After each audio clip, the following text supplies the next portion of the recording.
Most of our History in a Minute videos focus on places that were etched into our local history over a century ago.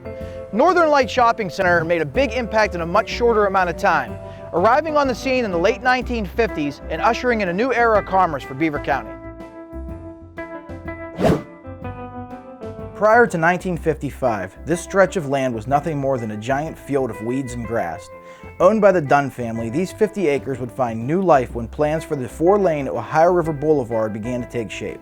Following the advent of the suburban movement in post-war America, a father-son team from Columbus, Ohio began developing plans for huge multi-store shopping centers that would change the landscape for American consumers. Don Casto Sr. and Don Casto Jr. began building shopping centers in Ohio before turning their sights on western Pennsylvania. After completing the Miracle Mile Shopping Center in Monroeville and the Great Southern Shopping Center in Bridgeville, they began planning for their biggest project yet. Northern Lights Shoppers City was hailed as the first $10 million shopping center when opened. It contained 375,000 square feet of shopping space and over 5,000 parking spots, both unheard of anywhere in the country at the time. The first stores opened in November 1957, with all stores opening during a massive grand opening celebration the following June.